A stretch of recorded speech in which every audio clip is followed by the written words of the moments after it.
वंश वीमैक इन्वेस्टर। चलो, share market ये मेन टॉपिक है पैसे कमाने का। बट उद्दिष्ट क्या है कि स्टॉक मार्केट से जब हम पैसे कमाएंगे उसको किस प्रकार की कमाई सोचे। मैं अगर एक सिंपल कहूँ कि हम स्टॉक मार्केट में पैसे लगा के भी पैसे कमाने वाले हैं, तो स्टॉक मार्केट में पैसे लगाने के लिए पहले पैसे कहाँ से आने चाहिए। सो माय फ्रेंड, 2022 में मान के चलो व्यक्ति का पर्सनल इनकम 5 लाख है और शेयर मार्केट से कोई इनकम नहीं आ रहा है, तो हम इनकम को दो रूप दें। काम करके पैसे कमाना कॉल्ड एज फिजिकल इनकम, या उसको कहते हैं एक्टिव इनकम।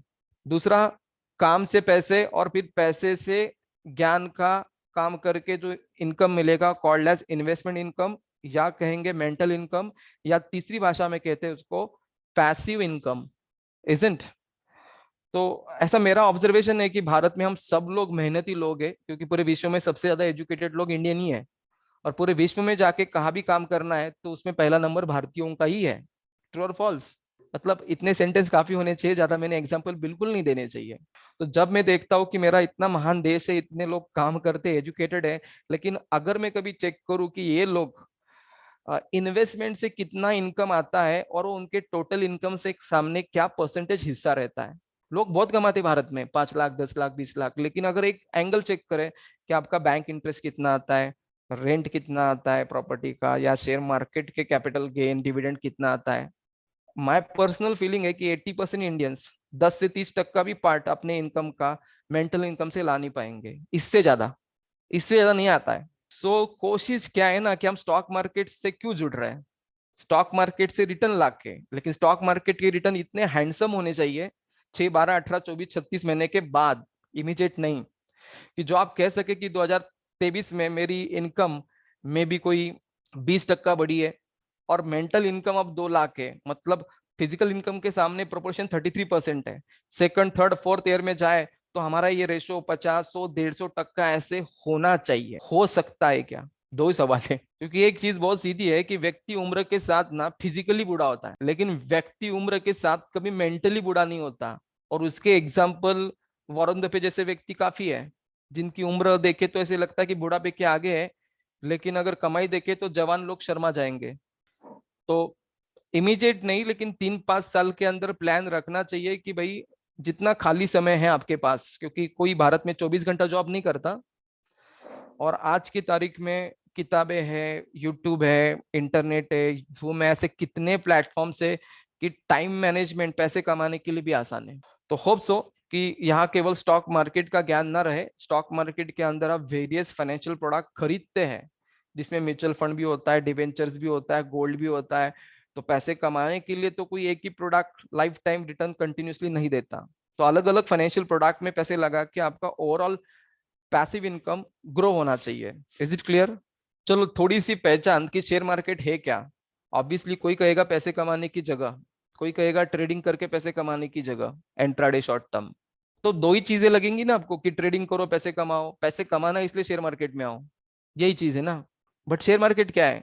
शेयर मार्केट एक ऐसी जगह है कि जहां आप ट्रेडिंग या इन्वेस्टमेंट के लिए जो बाय सेल करेंगे उस चीज का नाम शेयर्स है। शेयर्स किसके होते हैं? कंपनियों के। कंपनियां क्या करती है? बिजनेस। क्यों करती है? प्रॉफिट के लिए। तो जब आप शेयर खरीदते हैं तो आपके पैसे कंपनियों को कैपिटल के तौर पे मिलता है, आप शेयर होल्डर बनते हैं, आप इन्वेस्टर बनते हैं, ओनर बनते हैं। फिर शेयर की प्राइस क्या है? शेयर की प्राइस उस पर्टिकुलर वक्त की बिजनेस की वैल्यू होती है, जो एक वेरियस मेथड से निकाली जाती है। कहने के लिए हम मजाक में कुछ भी कहते हैं, डिमांड सप्लाई। तो stock market a place where people will invest their money into the businesses. अब जैसे मैंने कहा कि शेयर मार्केट में पैसे कमाने के सचमुच में रास्ते क्या है, मेरे ख्याल से दो ही रास्ते हैं। मतलब कई व्यक्ति को कंफ्यूज हो जाते हैं कि अरे पैसे कैसे बन सकते हैं, लक से? नो, सीधी बात है। जिसको शेयर बाय सेल करना है वो खुद एक्सपर्ट रिसर्च कर सकता है क्या पैसे बनते हैं।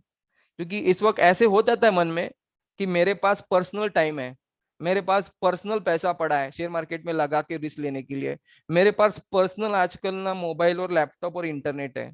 तो ये जो बहुत सारी हम पर्सनल एसेट्स शेयर मार्केट के लिए इकट्ठा करते हैं ना, वो एक्चुअली पैसे नहीं देती। वो शेयर मार्केट तक पहुंचाती है, ट्रेड के अंदर आपको खड़ा करती है, उससे कोई पैसे थोड़ी मिलते हैं। ब्रोकरेज अगर आपकी चीपर है तो ब्रोकरेज बचती है, कमाई नहीं बढ़ती। कमाई तो सिलेक्शन के बाद उसके आउटकम पे आती है। तो सेल्फ आपने एक्सपर्ट चाहिए मार्केट का, किसमें? रिसर्च, भले वो टेक्निकल हो, फंडामेंटल हो, टेक्निकल हो, ट्रेडिंग के लिए या इन्वेस्टमेंट के लिए यूज हो। ये एक रास्ता है। नहीं तो दूसरा रास्ता क्या है? अगर आप वो रिसर्च खुद नहीं कर पाते और पैसे कमाने हैं तो फिर एक्सपर्ट एडवाइस पे काम करो। ये दोनों में से कोई एक ही रास्ता होता है जिससे पैसे बनते हैं। ये दोनों ही रास्ते नहीं है तो I don't think stock market से पैसे बनते हैं, क्योंकि लक के फॉर्मेट में स्टॉक मार्केट अपने घर पे प्रॉफिट देके नहीं जाता। व्यक्ति सोचता है कि जीवन अच्छा है क्या, क्योंकि मेरे पास इस वक्त साइकिल की पैसे 36,000 और मेरी इच्छा है 5 लाख की कार लेने की। लेकिन 36,000 में 5 लाख की कार नहीं आती। आजकल टू व्हीलर भी 90,000 प्लस 1,10,000 पे आती है। बट होप सोच कि शेयर मार्केट में ऐसा कोई मौका हो कि ऐसे साइकिल के रेट में कार आ जाती है। मैं आगे बताऊंगा। शेयर मार्केट में हो सकता है कि आपने ये बहुत सारे वर्ड्स आपके आसपास शेयर मार्केट के लिए देखे होंगे।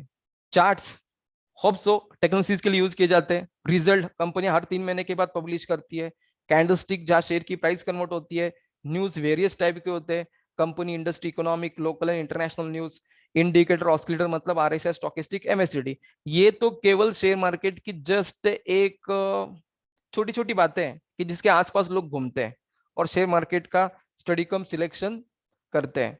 तो फटाक से अगर हम कोशिश करें तो आप बता सकते हैं कि स्टॉक मार्केट में ये वेरियस रास्ते जिससे हम गुजर के ट्रेडिंग इन्वेस्टमेंट करके पैसे कमाएंगे, इसका कोई सीक्वेंस है कि नॉन सीक्वेंशियली ये घटती चीज है? मतलब कोई भी चीज कभी भी घटती है या ये सभी चीज को घटने का कोई क्रम है, निश्चित सीक्वेंस है?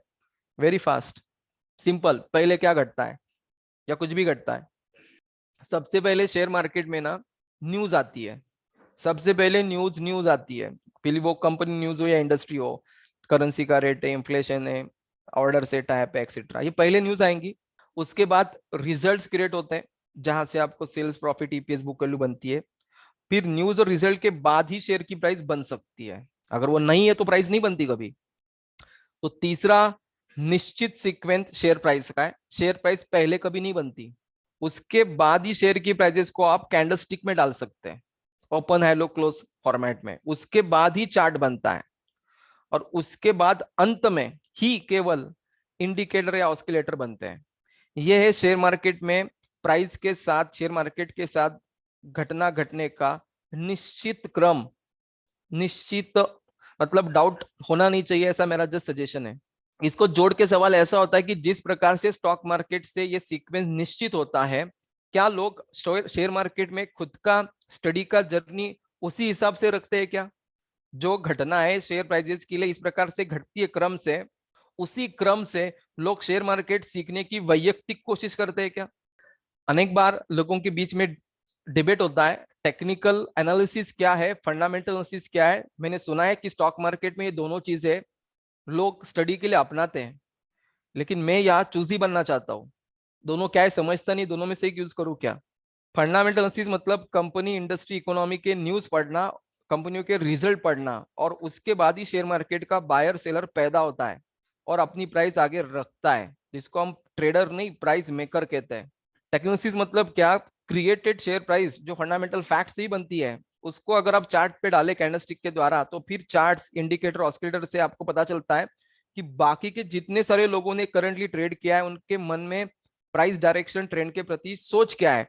तो मार्केट के अंदर के मेजोरिटी लोगों का प्राइस व्यू, तेजी मंदी का ट्रेड के बाद पता करना, इसको टेक्निकल एनालिसिस कहते हैं, जो प्रायर ट्रेंड भी बताता है और फ्यूचर ट्रेंड भी प्रिडिक्ट करके देता है।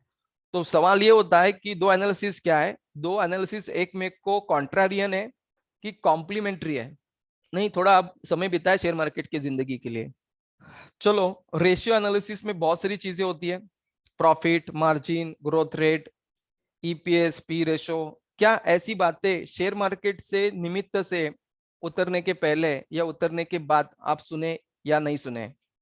रिजल्ट, रेशोज और डिफरेंट रेशो जहां से शेयर प्राइस गुजरती है, ये देखने में है या नहीं है? कि हाँ, कभी पी रेशो सुनने में आया है, कभी डेट इक्विटी रेशो पता है, कभी प्रॉफिट के भी 3 रूप होते हैं, gross profit, operating profit, net profit. फिर प्रॉफिट का मार्जिन होता है, प्रॉफिट के ग्रोथ रेट्स होते हैं, और इसको एनालिसिस करके ब्रोकर के, म्यूचुअल फंड के एनालिस्ट बाइंग सेलिंग के रिकमेंडेशन अपने स्कीम्स को देते हैं। फिर हम भी देखते रहते हैं कि ये ऐसे करते हैं क्या स्टडी। ठीक है, चलो एक छोटी सी कोशिश करते हैं कि क्या ऐसे स्टडी शेयर मार्केट का हिस्सा है क्या, और हमको उसकी जरूरी है क्या। दो कंपनियां मेरे साथ आप इस वक्त आपके सामने, जिंदाल स्टील विजयनगर JSW, जिसकी शेयर की प्राइस मान के चलो करंटली 632 है, और टाटा स्टील शेयर का रेट है 1190। और हम लोग बायर है, स्मार्ट बायर है, हमारी एक ही इच्छा है, ज्यादा पैसे कमाने के लिए शेयर सस्ते में खरीदना बेहद जरूरी है। मतलब रेट गिरेगा नहीं, बाद में बढ़ेगा, हाई रेट पे बेच के पैसे कमाने। एज अ ट्रेडर इन्वेस्टर कुछ भी करो आप। तो बता सकते हैं JSW और टाटा स्टील दोनों में से कौन सा शेयर बहुत सस्ता है जिसके शेयर ज्यादा खरीद ले? एग्जाम सो माय फ्रेंड, ये शेयर बिल्कुल सस्ता है 632 पे, और बहुत खरीदना चाहिए। ऐसे जिस किसी के मन में लग रहा है वो जवाब तो नहीं दे रहे।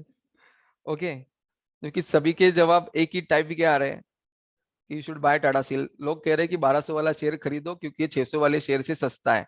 तो सबको ये बात समझ में आई है क्या, जितने लोग इसको अटेंड कर रहे हैं, कि 600 से 1200 वाला टाटा स्टील सस्ता है? क्योंकि शेयर मार्केट में सस्ता महंगे की डेफिनेशन आपकी जिंदगी में जो आप करते हैं ना उस टाइप का नहीं होता है कि ये पेन 20 रुपए का है, सस्ता है, अरे ये तो बहुत महंगा है, पार्कर का पेन 240 का, क्यों खरीद रहे हैं?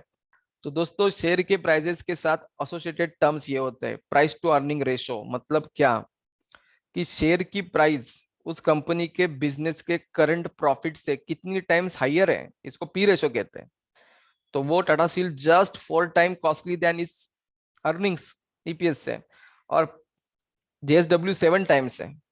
तो ऑब्वियसली ऐसे कहेंगे हम कि टाटा स्टील से JSW शेयर प्राइस के हिसाब से देखें आप तो डबल कॉस्टली है। और यहां से यदि आपको शेयर मार्केट दिखता है तो आपकी स्टार्ट सही है। बहुत बाकी के भी रेशो है, बुक वैल्यू के हिसाब से देखें तो टाटा स्टील ही चीपर है और JSW कॉस्टली है। तो बाद में अगर आप ये चीज कभी यूज ही नहीं करते हैं और फिर शेयर मार्केट के तेजी मंदी के हिसाब से अगर आपका रिजल्ट लॉस में जाता है, तो पहला सीधा कारण है कि क्या आप शेयर मार्केट में उतर के ये रेशियो एनालिसिस जानते नहीं है क्या, करते नहीं है क्या? बाय डिफॉल्ट एक इन्विटेशन ही दे रहे हैं क्या कि मैं जिसको apart the stock market cheaper rate समझू, वो शेयर मार्केट में भी चीपर होता है? तो ये कंसेप्ट नहीं है कि लो price stock cheaper and high price stock costly है, क्योंकि ये शेयर मार्केट के स्टडी के हिस्से में भी नहीं आती। होप सो आप समझे और उसको आगे यूज करें। तो ये मुद्दा काट दे आप कि शेयर प्राइस को देख के सस्ता महंगा, ये आम दुनिया की कंसेप्ट शेयर बाजारों में किधर भी नहीं है। और दैट्स वाई आपको बहुत सारे फाइनेंशियल रेशोज रिजल्ट और एनुअल रिपोर्ट से यूज करने चाहिए। Is it clear? छोटा सा पॉइंट, क्योंकि एक एक पॉइंट में आगे जाना है मुझको। तो कंफर्म है 600 वाला शेयर इस केस में महंगा है और 1200 वाला शेयर सस्ता है, क्योंकि उसके लिए हमने पी रेशो और market price to book value ratio, ये शेयर मार्केट की one of the few ratios use करके आपको ये जस्ट छोटा सा क्लासिफिकेशन दिया है। Now we move ahead.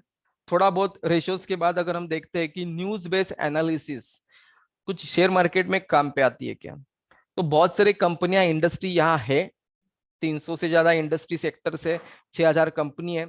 Share market का स्टडी अच्छा होता है उस में स्टार्ट करते वक्त, और बाद में थोड़ा डिफिकल्ट हो जाता है क्योंकि वक्त नहीं, कंपनियां बढ़ती है, सेक्टर बढ़ते हैं, और फिर ढेर लग जाता है कि कैसे क्रैक करें इस स्टॉक मार्केट के नॉलेज को। चलो एक छोटा एग्जांपल लेते हैं। सिंपल, हम सबके पास मोबाइल के अंदर सिम कार्ड है ना, जिंदगी हसीन है। तो यार मोबाइल के कंपनियों के शेयर लेने चाहिए कि सिम कार्ड वाले? तो भारत में बात बहुत सीधी है, भारत में कोई मोबाइल वाली कंपनियों के shares as a Indian manufacturer है ही नहीं कोई ज्यादा। इससे अच्छा है कि भारत में जो हमको सिम कार्ड देते हैं ना उसमें कुछ मतलब है। जस्ट चेक करते हैं, company called as Bharti Airtel, ये ना केवल भारत में काम करती है, अफ्रीका के भी कई देशों में काम करती है, कम से कम 10-12, श्रीलंका के अंदर भी इसका काम है। ओके, और सम पार्ट बांग्लादेश। तो ऐसे कम से कम 14-15 देशों में पिछले 10-15 साल से टेलीकॉम की सर्विस देने वाली ये भारत की में भी सेमी मल्टीनेशनल कंपनी कह सकते हैं आप। अगर अगर कुछ बातें करें कि भारत में टेलीकॉम इंडस्ट्री का क्या कंसेप्ट है, तो अगर आप देखें एयरटेल का जो बिजनेस है इसका, अगर आप रेवेन्यू के फ्रंट पे देखें बहुत नीचे, आंकड़े बहुत छोटे हैं, कि भारत में टेलीकॉम सर्विसेज चला के भारतीय एयरटेल सिर्फ 54% ही पैसे कमाती है, और 27% इनकम उनका अफ्रीका से आता है। और इंडिया नॉन मोबिलिटी मतलब फिर जो आपको मिलता है ना ब्रॉडबैंड या DTH या कॉरपोरेट के लिए टेलीकॉम सुविधा है, इससे भारतीय एयरटेल का 19% इनकम आता है। होप सो इस प्रकार का independent telecom business revenue model Jio का भी नहीं है, वोडाफोन का भी नहीं है। ट्रू और फॉल्स? क्योंकि ये सारे लोग केवल भारत पे ही डिपेंडेंट है, और वो भी वॉइस और डाटा पे। किसी का आउट ऑफ इंडिया बड़ा बिजनेस नहीं है, या किसी का डीटीएच बिजनेस से भी कोई ज्यादा रेवेन्यू नहीं आता। तो होप्स हो कि भारतीय एयरटेल एक बहुत ही अट्रैक्टिव कंपनी टेलीकॉम इंडस्ट्री के अंदर है। अगर देखें तो जस्ट पहले 8 प्लेयर थे, अब केवल 3+1, मतलब 3 प्राइवेट और एक गवर्नमेंट बीएसएनएल इस इंडस्ट्री के अंदर रहेंगी। आप देख सकते हैं कि भारत में डाटा या यूजेस रैपिडली ग्रो कर रहे हैं। इस वक्त अगर आप देखें भारत में 4G के कस्टमर दिसंबर 20, एक साल पहले, समवेयर अराउंड 70 करोड़ है। मैं आपको एक एग्जांपल पूछता हूं, if you guess the answer. अभी हम करंटली सब लोग 4G यूज कर रहे हैं, और इस साल भारत में हो सकता है, अगर सही काम हुआ तो पहली बार 5G सर्विस स्टार्ट होंगी। ट्रू और फॉल्स? अगर आपको पूछे कि हम 4G में है, 5G स्टार्ट होगा, तो इस वक्त भारत में 3G चलता है क्या? है किसी के पास 3G? 3G छोड़ो, भारत में 2G है क्या? सेकंड जनरेशन के सिम कार्ड्स। अगर आपको लगता है कि मुझको पता है भारत देश के अंदर क्या हो रहा है मोबाइल में, तो आपको ये पता करना चाहिए कि भारत में इस वक्त 30 करोड़ लोग 2G सिम कार्ड यूज करते हैं। कितने? 30 करोड़ लोगों के पास, मतलब कम से कम 20 से 25% भारत की आबादी आज भी 2G में ही है। Low income, urban, rural areas, ये सारे उसके प्लेटफॉर्म से। और इसके लिए भी कई कंपनियां टेलीकॉम की एक हैंडसेट देती है 5-6 हजार का, और आप प्रीपेड प्लान लो साल 2 साल का, तो हैंडसेट फ्री, और डायरेक्टली आपको फिर 4G में हैंडसेट ही देके कन्वर्ट करते हैं। जैसे रिलायंस का जियो फोन जो लाया था, वो खास करके उसलिए लाया था कि लोग 2G छोड़े, 4G का हैंडसेट लेके 4G से आगे बढ़े। क्लियर है? तो अपॉर्चुनिटी बहुत है देश में। आप सोच रहे कि सब 4G में गए और 5G का भी परोड़ेगा लोगों को। अभी हमको 2G वालों को भी 4G में कन्वर्ट करना है। देन भारत देश के अंदर जो लोग मोबाइल की सेवा ले रहे हैं ना, वॉइस तो टोटली फ्री है, डाटा ही चार्जेबल है। और पिछले 10 साल अगर कभी आप समझ लेना, तो एक पार्ट बहुत क्लियर करे, भारत का telecom market cheapest in the world है।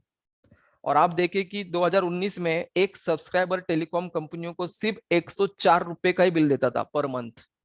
और अब हर साल एक बार दिसंबर में रेट बढ़ा के करंटली 166 रुपए एवरेज रेवेन्यू पर यूजर तक आ चुकी है इंडस्ट्री। मतलब 2 सालों में एक बेस पे 50% जंप हो चुके हैं।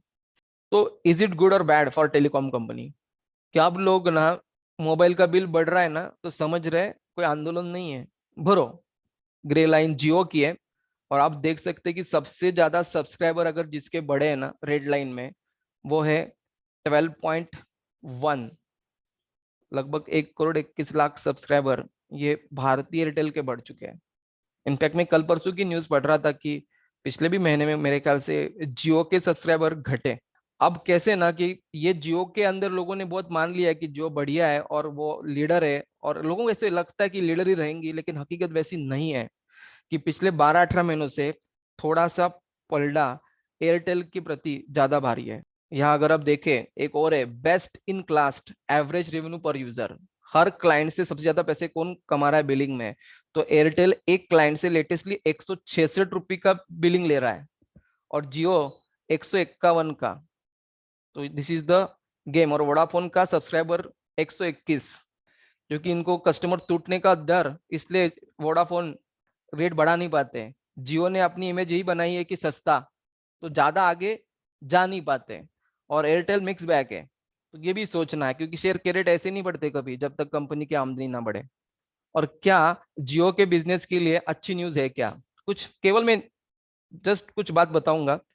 अभी फरवरी में एक न्यूज थी कि एयरटेल ने एक्सट्रीम प्रीमियम एक लॉन्च किया है ऐप, जिसके अंदर आप जितने ओटीटी प्लेटफॉर्म देखते हैं ना, मतलब नेटफ्लिक्स अलग लेते हैं, या फिर G5 अलग लेते हैं, सोनी लिव अलग लेते हैं, ऐसे जो प्लेटफॉर्म्स है।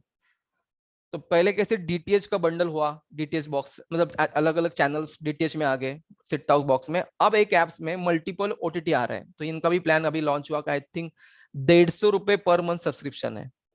सिर्फ इसमें सोनी लिव्स और बाकी है, और सिर्फ ये नेटफ्लिक्स नहीं है, बाकी बहुत सारे सस्ते वाले हैं।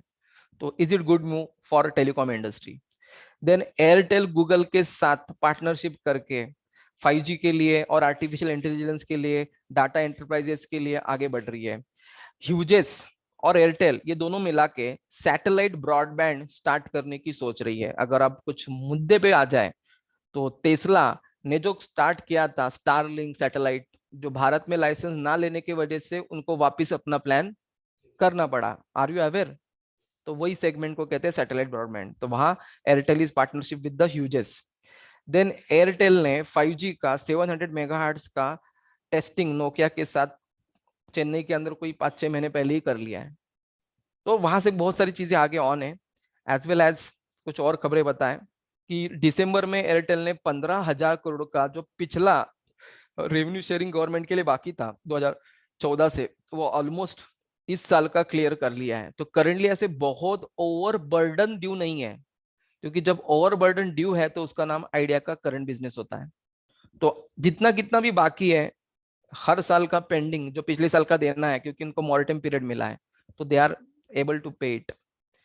और 2021 में एयरटेल ने सबसे पहली बार इस साल एक दिसंबर से I think on an average 10 से 25% अलग अलग प्लान्स के अंदर रेट बढ़ाए हैं। ट्रू और फॉल्स?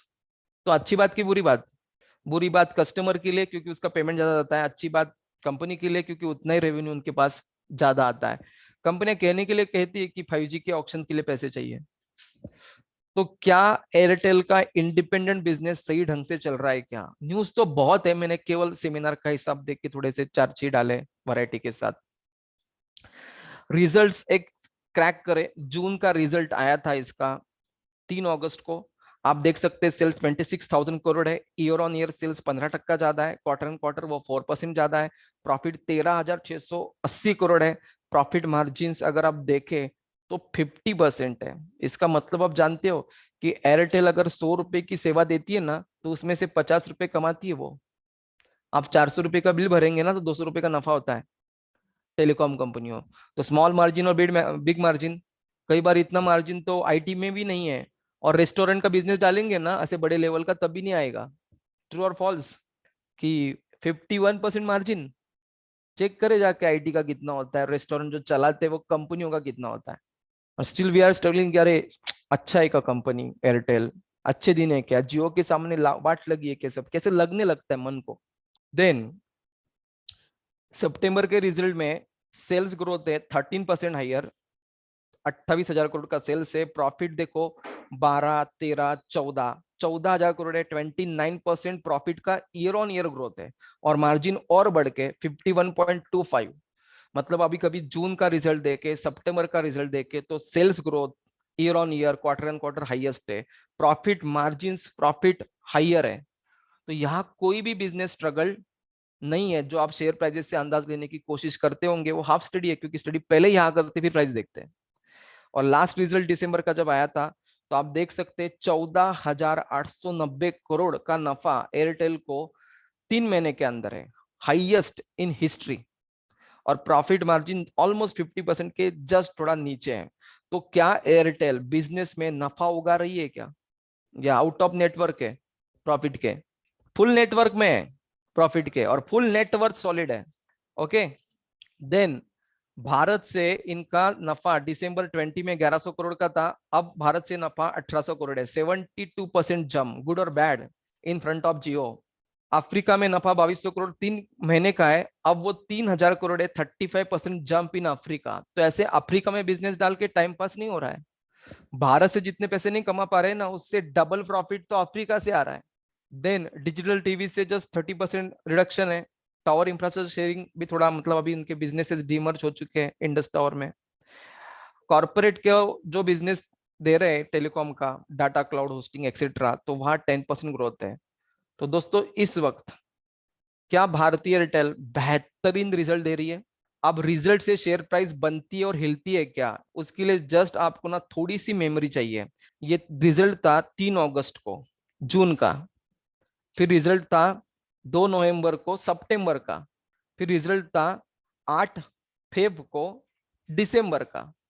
और इन रिजल्ट के दिन पहले और बाद में शेयर प्राइस यदि बनती है तो शेयर प्राइस रिजल्ट से ही बनती है। ये आप नए लोगों को समझने का मौका, क्योंकि सुनने में अच्छा आता है कि शेयर मार्केट में नफा आ गया, पर वैयक्तिक बनते वक्त डिफिकल्ट होता है कि तुम कैसे स्टडी कर रहे हो मार्केट में, मुद्दे क्या है तुम्हारे बायसेल के। तो तारीख फास्ट 3 अगस्त, 2 नवंबर और 8 फरवरी। और फिर मेरे पास चार्ट है, वो आपको ये दिखाएगा। अब वक्त नहीं तो मैं थोड़ा और डीपली आपको रिजल्ट बताता। तो ये 3 अगस्त को रिजल्ट के बाद अगर आप यहाँ देखें तो लगभग 550 के करीब था शेयर। ये जस्ट 550 का पहुंच गया 700 जून के रिजल्ट के बाद। उसके बाद नवंबर के रिजल्ट के बाद भी ये स्टॉक 700 से आगे जाके न्यू हाई पहुंच गया 778। और अभी जस्ट ये रिजल्ट आया है 8 फेब को, और जस्ट उसके आसपास मंडरा रहा है। तो क्या बैक टू बैक 2-3 बेहतरीन रिजल्ट इस स्टॉक को 550 से 780 तक पहुंचाए क्या? ऐसे रिजल्ट नहीं आते तो कोई डिमांड सप्लाई की गेम से भारतीय एयरटेल 550 का 780 होता ही नहीं। ट्रू और फॉल्स? और इसको देख के भारत में किसी ने भारतीय एयरटेल के शेयर नहीं खरीदे। आपको ये पता होगा कि भारत का खूबसूरत ताजमहल देखने के लिए हम भारतीयों से पहले दुनिया भर के लोग आके उसको देख के चले जाते हैं। हम में से कितने लोगों का ताजमहल देखना बाकी है?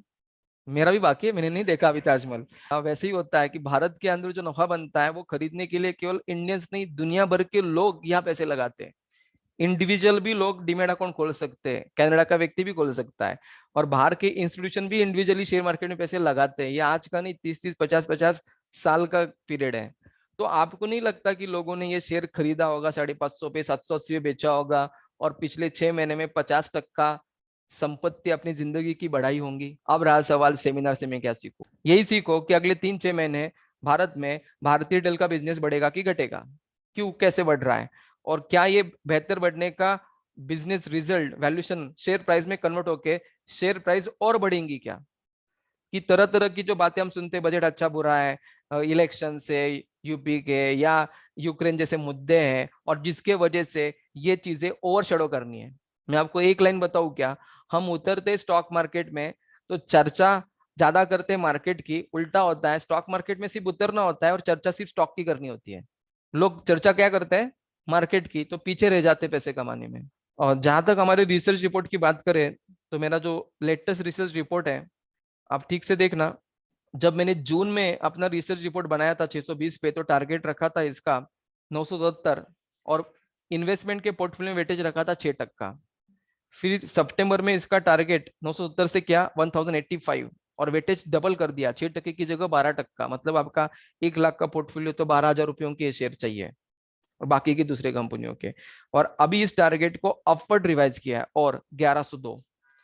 तो कम से कम 2-3 महीने में 750, 850, 850, 900 तक जाएगा, क्योंकि मार्केट कंडीशन से। लेकिन कोई डिफिकल्टी नहीं है, अगले 6-12 महीने का भी वक्त लेना आप, तो हार्डली 8-9 कैश पी पे ये स्टॉक है, चीपेस्ट ऑन प्लेनेट। तो 6-12 महीने में अगर ये शेयर 1000 होता है ना, तो शेयर मार्केट में आश्चर्य नाम की कंसेप्ट ही नहीं है।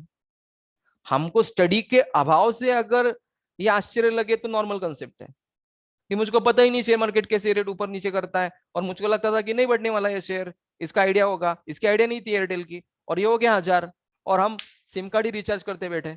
मेरे पास है भारतीय एयरटेल के शेयर 900 से 1000 है, और 400-500 के रेट के होंगे। ओके, आगे बढ़े। तो क्या हम शेयर मार्केट में न्यूज रिजल्ट देख के शेयर खरीद सकते हैं? खरीदना चाहिए? इसके आधार पे शेयर की प्राइस बनती है क्या? ये विचार मन में रख के आगे बढ़ना है। तो जिसको न्यूज और रिजल्ट समझ में आते हैं, वो व्यक्ति लखपति करोड़पति बनने में, शेयर मार्केट तो ही कहता है कि कोई डिफिकल्टी नहीं आनी चाहिए। नेक्स्ट पॉइंट, कि पब्लिक इश्यू एक आते हैं जहां कंपनियां पहली बार उनके शेयर लोगों को देती है, और शेयर मार्केट में उनकी एंट्री होती है। और कई बार एंट्री नई कंपनी की होती है, एंट्री नई इंडस्ट्री की होती है। कई बार बिजनेस प्रोस्पेक्टस इनके इतने बेहतरीन होते हैं कि हम उसको वेटिंग कर रहे हैं कि यार भाई बेहतरीन कंपनी है। तो अभी ज्यादा तो नहीं, बट 2-3 कंपनियों के जाते जाते आपको बताऊंगा कि हैप्पीएस्ट माइंड एक कंपनी है, स्मॉल साइज आईटी कंपनी है, artificial intelligence robotic machine learning के ऊपर काम करने वाली कंपनी है। और कई बार इतना फुल फोकस पे लीडिंग आईटी कंपनियां काम नहीं करती, और इसी वजह से इन कंपनियों के भारत में रिसेंट पीरियड में फ्यूचर ब्राइट रहे हैं। 166 का ये शेयर अगर आप 15,000 रुपए लगा के कामयाब रहते मिलने में, तो उसका पहले दिन मार्केट में रेट 395 है। 140% रिटर्न तो आपको 7 दिन में आते। और अगर उस शेयर को रखते 6-7 महीने, तो 1580 पे शेयर पहुंचा, 800% रिटर्न। अनेक बार 15,000 आपके घर पे तो ऐसे ही पड़े रहेंगे साल भर कहा भी, लेकिन हैप्पीएस्ट माइंड के हिसाब से डीमैट में रखे होते तो उसके हो जाते कम से कम 1,20,000। रूट मोबाइल, और ये भी कोरोना के पीरियड में आए हुए इश्यूज है। अब फिजिकली लोग मार्केटिंग नहीं कर रहे, डिजिटली ईमेल, एसएमएस, व्हाट्सअप। तो इंटरनेशनल कंपनियों के लिए ये Indian company telecom value added services was कहते हैं। तो 350 रुपए का शेयर लिस्टिंग में 735 और 2400 रुपए तक पहुंचा, 580% रिटर्न है। तो भारत में एक डिफरेंट इंडस्ट्री का कंपनियों का प्रोफाइल काफी इंटरेस्टिंग है। अब बर्गर किंग देखो कि जस्ट एक क्यूएसआर आपका, एक जंक फूड, 60 रुपए का शेयर लिस्टिंग में 135 है और जस्ट एक महीने के अंदर 213 है। और मैं तो नोटिस ये करवाना चाहता हूं कि इस पीरियड में इम्यूनिटी बूस्ट के लिए आप जंक फूड नहीं खाएंगे। इस पीरियड में भारत के कोई भी रेस्टोरेंट को ना फुल परमिशन नहीं मिली है खोलने की। आई होप सो अभी समझते होंगे कि अभी हो सकता है कि भारत में कोरोना रहेगा, लेकिन वो बिजनेस के लिए अफेक्ट नहीं करेगा, ऐसे सरकार के धोरण हो चुके हैं। तो आज कोई भी रेस्टोरेंट आपको 24 घंटा आगे से यहां से चलता हुआ ही दिखेगा। बट वो पीरियड नहीं था जब ये इश्यूज आए थे। और तब भी अगर आपको लगता है कि अनफेवरेबल बिजनेस कंडीशन में भी शेयर मार्केट में रिटर्न आते हैं, तो फिर हमने पैसे कमाने के लिए पीछे क्यों रहना चाहिए वैयक्तिक। और एक आपको बताऊं, angel broker, angel broking firm का शेयर 306 था, लिस्टिंग में ये 3% डाउन था और साल भर में 1600 गया। तो कई बार देखना कि एक ब्रोकर दूसरे ब्रोकिंग फर्म के शेयर रिकमेंडेशन करता है क्या, मजाक था वो, आप सीरियस ना ले। और रिटर्न कितना है, ये 1600% है, 1600 पे गया है, 451 का रिटर्न। इजी ट्रिप प्लानर, मतलब अगर कभी बड़ा नाम देखे, मेक माई ट्रिप के बाद का सेकंड नाम इंडिया में है, और ये भी उसी पीरियड में आया था वेव 2 में। आप याद रखना मार्च 2021, आज से 1 साल पहले वेव 2 थी। और तब 187 का शेयर लिस्टिंग में 234 था और एक साल में 717, 280% रिटर्न है। आई डोंट नो कि लोग कौन सा ट्रैवलिंग कर रहे हैं, जो रिस्ट्रिक्शन ट्रैवलिंग पे है, लेकिन लोग भारत में इस वक्त क्या कर रहे हैं, रिवेंज ट्रैवलिंग। मतलब 6, 12, 18 महीने, साल 2 साल अगर आप कहाँ भी घूमने के लिए नहीं गए, तो इच्छा प्रबल है जाना है, या घर में टेंशन लेके बैठे हैं तो बाहर जाके ही दूर होती है वो, ये एक पार्ट है। एज वेल एज आज लोग क्या कर रहे हैं ना, शादियों के रिस्ट्रिक्शन होने के वजह से बड़े बड़े कार्यालयों में शादी करने की जगह छोटे छोटे आउटडोर डेस्टिनेशन में जाके काम कर रहे शादियों के।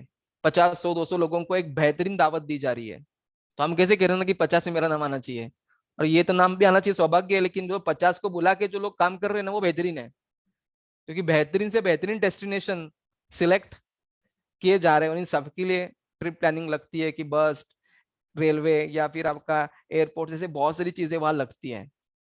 भारत 140 करोड़ का है, उसका फायदा उठाए। बहुत सारी कंपनियां हैं। सोना बीएलडब्ल्यू एक शेयर था, 290 का 840 हुआ। क्या बता सकते हैं आप ये कंपनी क्या काम करती है?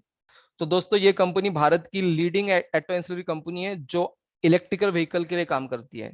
तो दुनिया के टॉप 10 में आती है, और इसका लिस्टिंग में रिटर्न 25% था, साल भर में इसका रिटर्न 188% आ गया है, एक्सेट्रा वेक्सेट्रा। और लास्ट अगर पब्लिक इश्यू की बात करें, तो एक था अडानी विल्मर, जो हमने रिकमेंड किया था। ये इश्यू आया था 27 जनवरी को, इश्यू प्राइस थी 230, हमारे टारगेट 316 थे। हमने कंपैरिजन करने के लिए रुचि सोया, रामदेव बाबा की कंपनी के साथ कंपैरिजन किया, टाटा कंज्यूमर एंड मैरिको। तो आप देख सकते हैं कि प्रॉफिट मार्जिन सबसे कम है, 3.84% अडानी विल्मर का, लेकिन it has to compare with the Ruchi Soya. Tata consumer pulses, vegetables, oil, ऐसे बहुत सारी प्रोडक्ट बेचती है। मैरिको तो जस्ट सफोला एक खत ब्रांड है वेजिटेबल ऑयल का, बाकी बहुत सारे ग्रूमिंग आइटम्स है। और अडानी विल्मर की तुलना कोलगेट या फिर हिंदुस्तान लीवर के साथ करना एनालिसिस में हास्यास्पद प्रकार है, कि टू व्हीलर कंपनी का कंपैरिजन ट्रक वाले से कर रहे हैं। Don't do it. आपको अगर इंटरेस्ट है ऐसे एनालिसिस सुनने में, तो मेरे वेबसाइट्स पे, यूट्यूब पे इसका 40 मिनट का वीडियो है कि क्यों हमने ये कंपनी सिलेक्ट की है। क्योंकि ये वक्त में मुझको 2 घंटे में बहुत सारी चीजें बिठानी है, तो मैं जस्ट कुछ मुद्दे बता पाऊंगा। मार्जिन सबसे लिस्ट है, कैश पी के हिसाब से ये स्टॉक चीपेस्ट है, क्योंकि अडानी विल्मर 230 से 20 कैश पी पे था, रुचि सोया 26 कैश पी पे 845 से, टाटा कंज्यूमर 707 पे 42 कैश पी पे, और मैरिको 38। इसका मतलब है टेबल पे प्रॉफिट खाने को था ही, ये पब्लिक इशू लगाना चाहिए था ही। और बीच में मार्केट 1-2 महीने ठंडा पड़ा ही था, उसके बाद आया हुआ एक बेहतरीन वैल्यू स्टॉक था ये। तो हमने भी इसके टारगेट 21 मार्च के अर्निंग पे हाईएस्ट 275 रखे, और 2022 मार्च के अर्निंग्स पे हाईएस्ट इसके रखे 316। आप में से किसी ने ये पब्लिक इशू लगाया, समझ में आया, या डाउटफुल थे? वॉज ए गुड कंपनी और बैड कंपनी? लेकिन शेयर मार्केट में ना मजा बहुत आई इस पब्लिक इशू से, क्योंकि 230 का शेयर पहले दिन 227 हो गया। 1.5% नीचे सब लोगों को मन में लगा होगा अच्छा होगा, नहीं लगाया, क्योंकि मार्केट में तेजी है तो जनरल लोग लगाते हैं, या बाकी के इश्यू में रिटर्न आया तो साइकोलॉजी लगती कि इसमें रिटर्न आएंगे। लेकिन अगले 3 दिनों में ये शेयर 420 हुआ। इसका मतलब है कि जो स्टोरी बिजनेस और स्टॉक मार्केट से अंडर वैल्यूड और फेयर वैल्यूड है, वो दुनिया का हर कोने का निवेशक भारत की वो अपॉर्चुनिटी इंटरनेट के अंदर बाय बटन दबा के छोड़ता नहीं। जैसे आज कैसे आप जूम से अलग अलग सिटी से कनेक्टेड है, तो कोई व्यक्ति अगर कनाडा में भी बैठा है ना, तो भी वो भारत के शेयर खरीद लेता है, क्योंकि उसको पता ही है कि fastest growing economy on the planet India. इसलिए तो रुकते नहीं वो। पब्लिक इश्यू से आप लिस्टिंग गेन ले सकते हैं, पहले दिन 30-50-100% रिटर्न आ सकता है। कोई अच्छे स्टॉक आप 6-12 महीने रख के भी लॉन्ग टर्म गेन ले सकते हैं। सेकेंडरी मार्केट से भी खरीद सकते हैं, जैसे अडानी मिल्मर जैसा स्टॉक सेकेंडरी मार्केट से खरीदना चाहिए था। लेटेस्ट अगर मैं कहूँ तो एक शूज वाली कंपनी बेहतरीन थी, जिसका रिटर्न अच्छा नहीं था, लेकिन सेकेंडरी मार्केट से वो खरीदना चाहिए था। Do you know that company name? Metro. 500 रुपए का शेयर 430 हुआ, 430 का बाद में 660 हुआ, अभी भी 550 रेट है।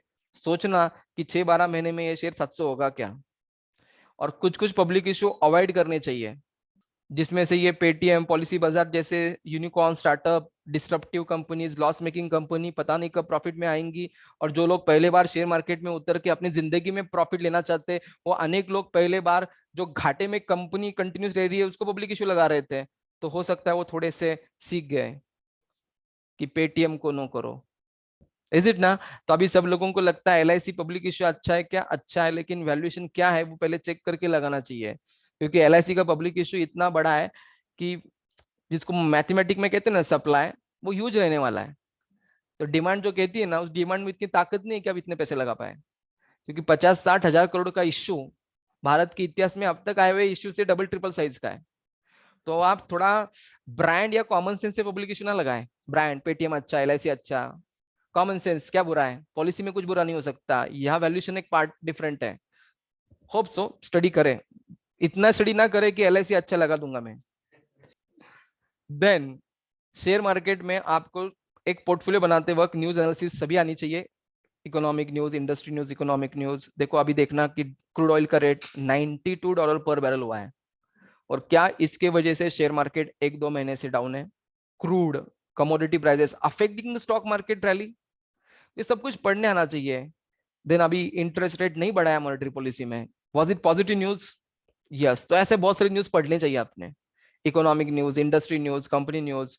फिर स्मॉल मिड लार्ज कंपनियों का कॉम्बिनेशन चाहिए, 10 से 20 कंपनी आपके पास चाहिए तो पोर्टफोलियो बनता है, और उसको नफे में ही बेचना 2 महीने, 4 महीने, 6 महीने के बाद। तो ऑब्वियसली आपको स्टॉक मार्केट से साल भर में 30-50-100% रिटर्न मिलेगा। शेयर मार्केट के रिटर्न गारंटेड होते हैं क्या? नहीं, पॉसिबल होता है। तो पॉसिबल कंपनियां बिजनेस परफॉर्म करती है, तो पॉसिबल हमने शेयर मार्केट का हाईएस्ट स्टडी रिसर्च करके उसको ढूंढना होता है। Is it clear? जैसे अमिताभ बच्चन को देखिए तो आपको इतना पता रहता है कि अच्छी एक्टिंग करेगा, जस्ट क्योंकि आपने अनेक बार एक्टिंग देखी है। आप नहीं कह रहे उनको कि मैं आपको एक्टिंग करना सिखाऊंगा, आपने उनकी एक्टिंग देखी है, इसलिए आपको कॉन्फिडेंस है कि अच्छी एक्टिंग करेंगे, इसलिए आज तक 80 साल की उम्र में भी काम कर रहे हैं। वैसी कंपनियों का परफॉर्मेंस जब आप देख लेंगे ना, तो आप उसमें कॉन्फिडेंस करना सीखेंगे। अदरवाइज आपको थोड़ी कंपनियों को गाइडेंस देना है कि आप ऐसे व्यापार करें। आपने सही ढंग की ऑलराउंड इंफॉर्मेशन कंपनियों की जुटानी चाहिए होती है। ये मेन खेल स्टॉक मार्केट में होता है। साल में 4-6 बार बाय करो, सेल करो, और ट्रेडिंग के हिसाब से भी इन्वेस्टमेंट पोर्टफोलियो रीशफल करते रहो, तो आपको 30-50-100% रिटर्न आएगा ही। शेयर मार्केट के स्टार्ट के लिए आप पैसे प्लान कर रहे हैं क्या? 10 से 25 हजार में शेयर मार्केट स्टार्ट हो सकता है क्या? अनेक लोग बिगिनर है, अनेक लोग स्टूडेंट है, अनेक लोग हाउसवाइफ है, अनेक लोग सीनियर सिटीजन है, अनेक लोग टेस्टर है मार्केट के। स्टार्ट की कंप्लीट क्या हो सकता है? 10 से 25 हजार में कंफर्म हो सकता है। आप वो जाने तो पैसे का, आप एंट्री करते वक्त क्या सोच के चल रहे हैं कि जिस शेयर मार्केट को आज तक मैंने जाना नहीं, स्टडी किया नहीं, पूरा चीज मुझको पता नहीं है, केवल पहले दिन, पहले हफ्ते, पहले महीने मेरे जिंदगी में बहुत पैसे आ सकते हैं क्या, कि जस्ट मेरा शेयर मार्केट का पहला महीना मैं बस करोड़पति बन जाऊंगा क्रिप्टो के स्टाइल में? ये आपके माइंडसेट का आपके लिए जवाब है। अगर आप कहते हैं हाँ तो बी क्रेजी, अगर आप कहते हैं ऐसा नहीं होता है तो फिर आप शेयर मार्केट के कोई समझदार व्यक्ति में गिने जाएंगे और आपके पास लर्निंग प्लानिंग के लिए कोई स्कोप बनता है। क्योंकि हम सही चले या गलत चले, आपके सिखाने के लिए शेयर मार्केट के रिजल्ट वेलकम कर रहे हैं। वो कंजूसी नहीं रखते कभी। आप अज्ञान लेके जाओ, अनप्लान लेके जाओ स्टॉक मार्केट में, वो जो प्रॉफिट लॉस है ना हमको सीधे कर लेते हैं। सिर्फ वो टाइम लगता है 6 12 18 महीने और बहुत पैसे जाते हैं। व्यक्ति वैयक्तिक रोष रखता है कि मेरे साथ ऐसे क्यों हुआ था। पहले ये देखो कि आप मार्केट में कैसे उतरे थे। तो होप सो 10 25 हजार में शेयर मार्केट स्टार्ट होता है, बीच बीच में और पैसे डाल के साल 2 साल रखे तो आपका भी पोर्टफोलियो स्टॉक मार्केट का 2 लाख 3 लाख 5 लाख 10 लाख बनेगा। और फिर 20 30 40% का भी रिटर्न आपको हर साल लाख 3 लाख 5 लाख देगा। लेकिन सॉरी, ये पहले दिन और पहले हफ्ते और पहले महीने दुनिया के 99% लोगों का नहीं होता। बाकी वैयक्तिक समझ आपके एसेट है। अगला प्रकार ट्रेडिंग।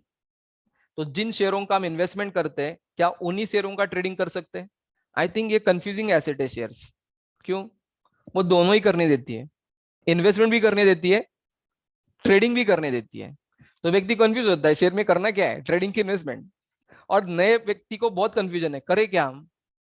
मुझको लगता है ये रास्ता पैसे कमाने का है। ओके, तो ट्रेडिंग के लिए क्या लगता है, ट्रेंड ढूंढना। ट्रेंड के लिए क्या लगता है, टेक्निकल एनालिसिस जानना। टेक्निकल एनालिसिस क्या है, जहां शेयर की प्राइस जो बनी है वो open high low close chart पे कैंडलस्टिक के द्वारा प्लॉट करके उसके हिस्टोरिकल प्राइसेस को पैटर्न से जानना और आगे के प्राइस को प्रिडिक्ट करना। प्रिडिक्ट इसको कहते हैं टेक्निकल एनालिसिस करना, जिससे आपका शेयर मार्केट का ट्रेंड और नफा लेने की क्षमता विदाउट टेक्निकल चीज आप 30 40% कैपेसिटी पे हो तो 70 80% कैपेसिटी पे जाती है। मतलब कोई शेयर अगर आप 200 पे ले और आपका एंट्री में टारगेट 204 है और कई बार वो 208 212 होता है, लेकिन आपको लगता है नहीं इतना तो समझ में नहीं आता, 4 रुपए बहुत होते हैं और ऐसे बार बार हुआ तो आप निराश होंगे। लेकिन टेक्निकल से आपको पता है कि इसका पैटर्न ऐसा है कि टारगेट 204 का 215 होने वाला है, तो आप 4 की जगह 15 मतलब डबल ट्रिपल नफा ले सकते हैं। उसमें आपकी साइकोलॉजी नहीं, लॉजिक चाहिए चार्ट बेस्ड पैटर्न के ऊपर टारगेट।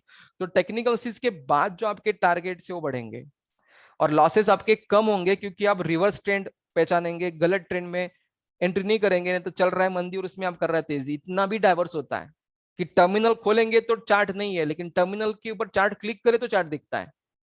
तो आप में से कितने लोगों ने शेयर मार्केट का चार्ट खोल के देखा है कभी?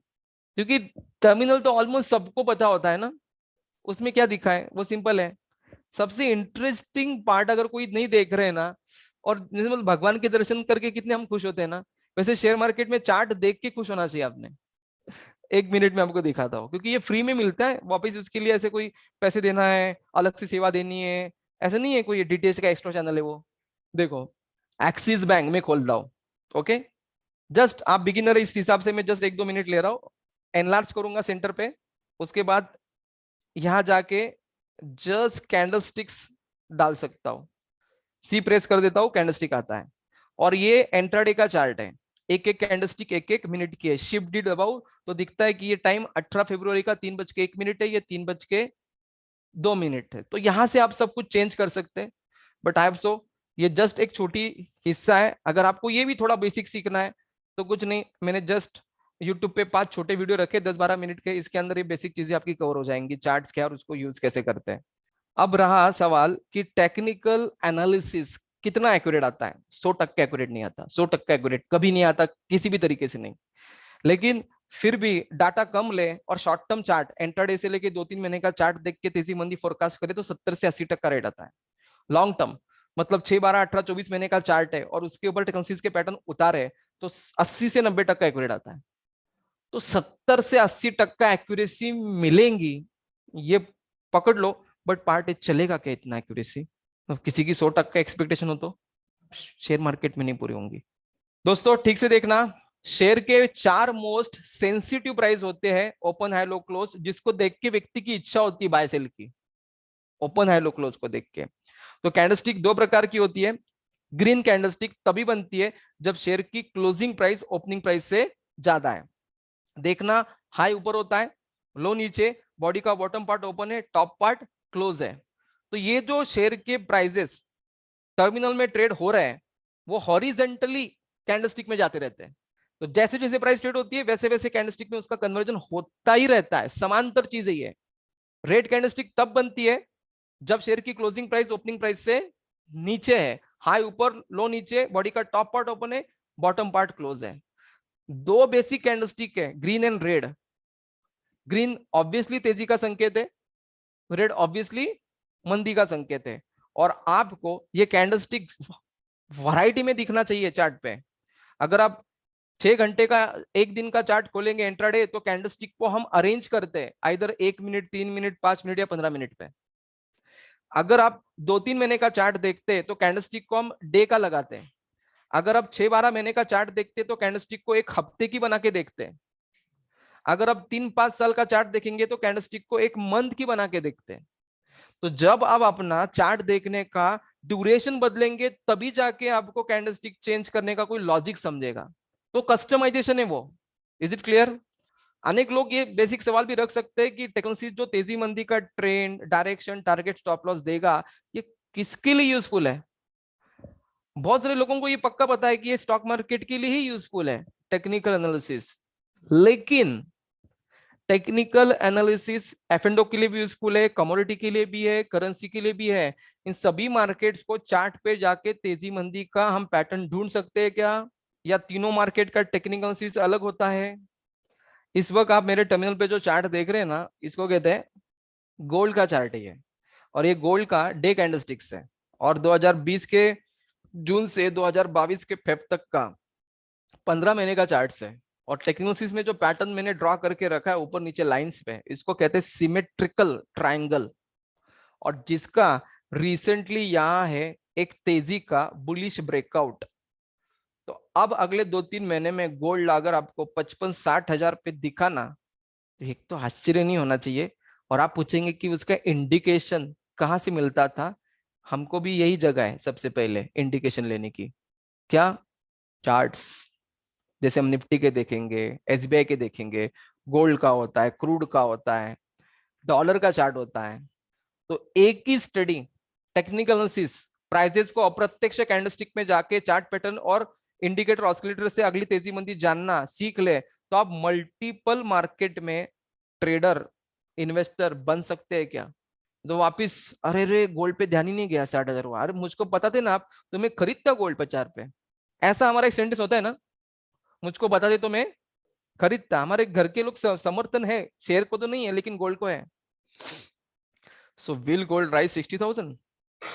चार्ट तो यही कह रहा है। कैंडलस्टिक पैटर्न टेक्नोलॉजीज का एक ऐसा स्टडी है जहां कम से कम 5 से 15 कैंडलस्टिक के आधार पे तेजी मंदी का जो स्विंग है, चेंज, वो बताती है। और जिससे आपकी ट्रेडिंग, अगर आपकी इच्छा है कि फास्ट स्पीड से यदि ट्रेंड बदलता है तो फास्ट स्पीड से उसको समझ के बाय सेल करके पैसे कमाए, जिसको हम एक बार अच्छा वर्ड यूज करते हैं, स्विंग ट्रेडिंग के लिए कैंडलस्टिक पैटर्न सबसे बेस्ट इंडिकेशन होती है।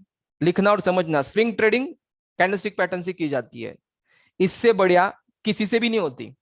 अगर आप बिगिनर है तो बिल्कुल समझना और लिखना, क्योंकि शेयर मार्केट में इतने सारे वर्ड्स होंगे कि एंड में कंफ्यूजन नाम का चीज बहुत जल्दी आता है।